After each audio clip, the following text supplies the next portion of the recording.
ഒരു ദിവസം ഒരു ഗുരുവിനെ കാണാൻ ഒരു അമ്മ വന്നു. അമ്മയ്ക്കാണെങ്കിൽ അപ്പടി സങ്കടവാ. എന്താന്ന് കാര്യം ചോദിച്ചപ്പോൾ അമ്മയ്ക്ക് 2 പെൺമക്കളാണ് ഉള്ളത്. ഒന്ന് പപ്പടക്കാരിയും ഒന്ന് പൂക്കാരിയും.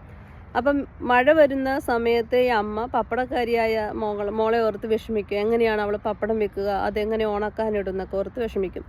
വേനൽക്കാലം വരുമ്പോൾ അയ്യോ പൂവൊക്കെ വാടിപ്പോയാൽ പൂ വിൽക്കുന്ന മോൾക്ക് എങ്ങനെയാണ് കച്ചവടം നടക്കാമെന്ന് ഓർത്ത് വിഷമിക്കും. ഇങ്ങനെ ഓർത്ത് വിഷമിക്കുന്ന അമ്മയെക്കുറിച്ച് ഗുരുവും ഗാഢമായിട്ട് തന്നെ ചിന്തിച്ചു. അപ്പോൾ ഗുരു ഈ അമ്മയോട് പറഞ്ഞു, മകളെ, വേനൽക്കാലം വരുമ്പോൾ പൂക്കാരിക്ക് ആയ മകളെക്കുറിച്ച് ഓർക്കാതെ പപ്പടക്കാരിക്ക് ലഭിക്കുന്ന സമ്പത്തിനെ ഓർത്ത് സന്തോഷിച്ചുകൂടെ? അതുപോലെ തന്നെ മഴക്കാലം വരുമ്പം പൂ വിൽക്കുന്ന മോളെ ഓർക്കുക, അവൾക്ക് ലഭിക്കുന്ന സമ്പത്തിനെ ഓർത്ത് സന്തോഷിക്കുക.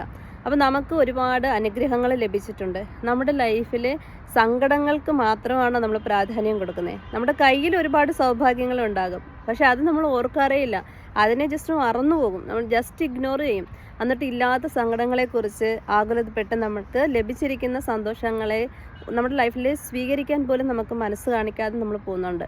അപ്പോൾ നമ്മൾ എന്താണ് ചെയ്യേണ്ടത്? നമ്മുടെ ജീവിതത്തിൽ ദൈവം തന്നിരിക്കുന്ന അനുഗ്രഹങ്ങൾക്ക് കൂടുതൽ പ്രാധാന്യം കൊടുക്കാം. അപ്പോൾ അനുഗ്രഹങ്ങളുടെ ഇടവഴികളിൽ വരുന്നു പോകുന്ന സങ്കടങ്ങളെ നമ്മൾ വലുതായിട്ട് നമ്മളെ അലട്ടത്തില്ല. അങ്ങനെ അലട്ടിയാലും നമുക്ക് തമ്പുരാനില്ലേ, എല്ലാം സഹിച്ച എല്ലാത്തിനെയും അതിജീവിച്ച ഒരു തമ്പുരാൻ നമ്മുടെ കൂടെയുണ്ട്. ആ തമ്പുരാൻ നമ്മളെ നോക്കിക്കൊള്ളും എന്നുള്ള വിശ്വാസത്തിൽ നമുക്ക് മുന്നോട്ട് പോകാം.